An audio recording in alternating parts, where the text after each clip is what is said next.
All right, let's get a little more practice finding the area of rectangles that have fractional or mixed number side lengths. So say we want to find the area of a window that is 3/4 of a meter wide and 2¼ meters long. To find the area, remember I showed you the formula that area is length times width. So I need to find 3/4 meters times 2¼ meter. So my two strategies are using area model and converting to improper fractions. So I'm going to first show you with area model. I'm going to take my 2¼ and I'm going to split it up into the whole number 2 and the fraction 1/4. Draw a line. And then I need to find the area of each part, and then I can add those together. All right, so I'm gonna do for this one, for this part, I'm gonna have to do 3/4 times 2, this side length.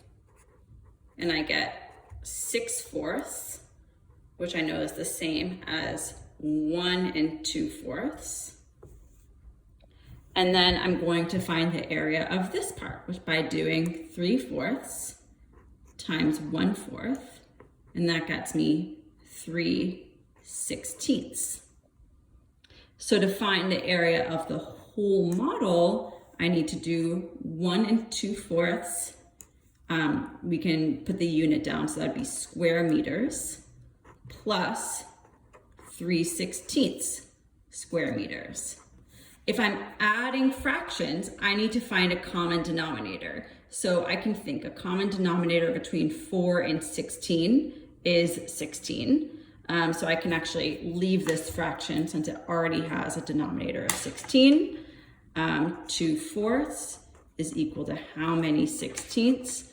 Well, 4 times 4 is 16, so 2 times 4 is 8. So this becomes 1 8/16 plus 3/16 is 1 11/16 square meters. And I can't simplify the 11/16 any further because they do not have a common factor. So that was using the area model to solve. Now let me show you by converting to an improper fraction. So my formula is area is 3/4 times 2 1/4. So I'm going to convert my 2 1/4, my mixed number, to an improper fraction. So 2 times 4 is 8.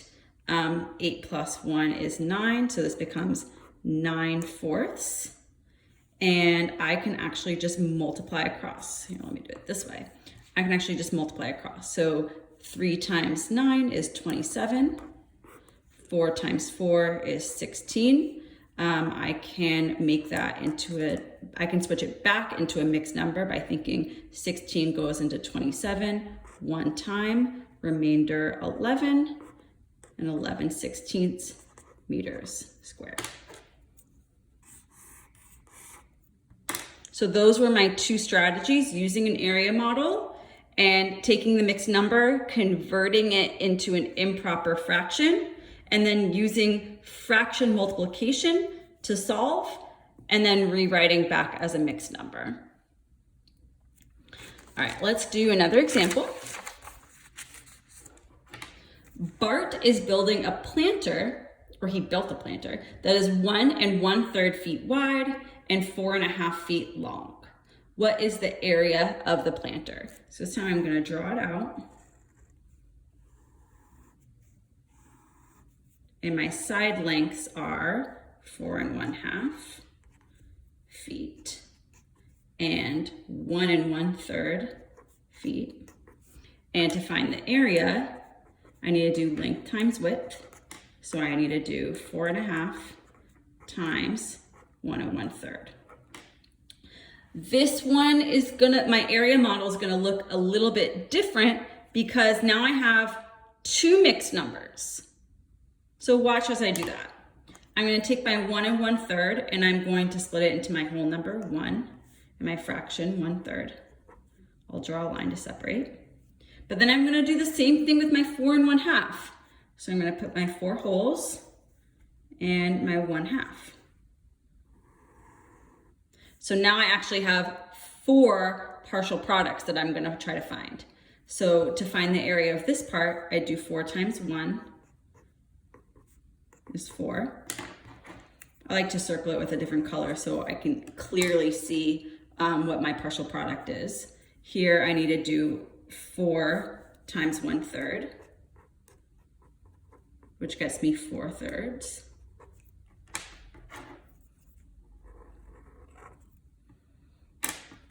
Here I need to do 1 times 1/2.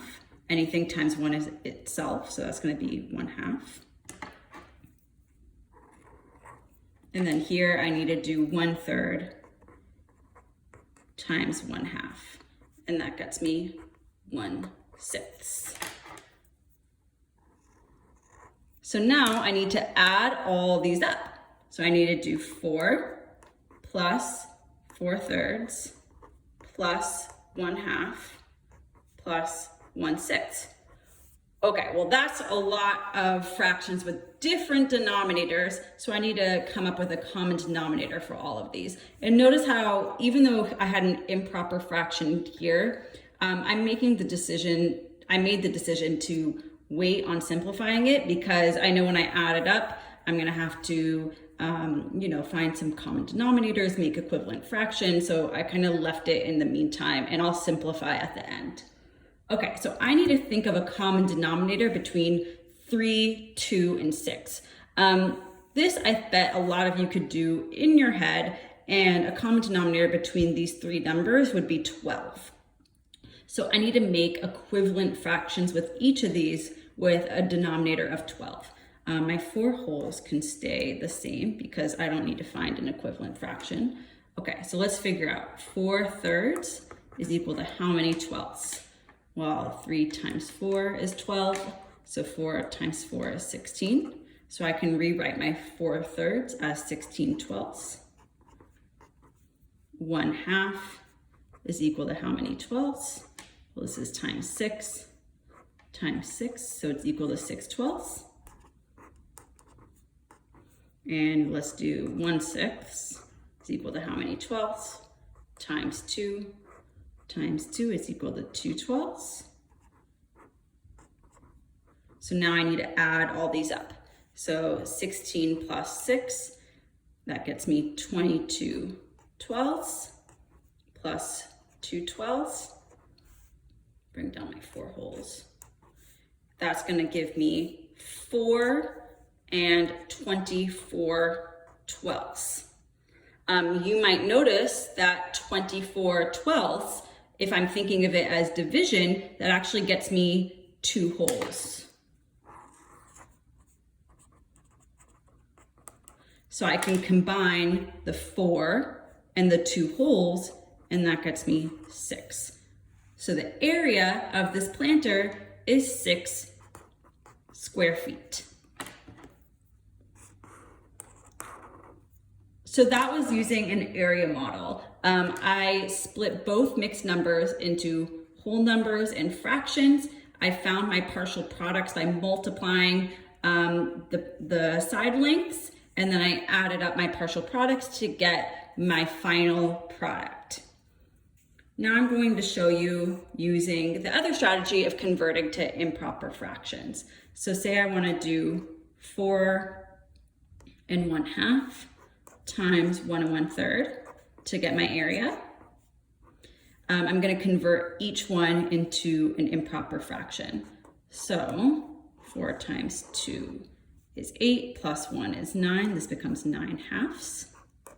1 times 3 is 3, plus 1 is 4. This becomes 4/3. Now I can use fraction multiplication. I can just multiply across. So 9 times 4 is 36. 2 times 3 is 6.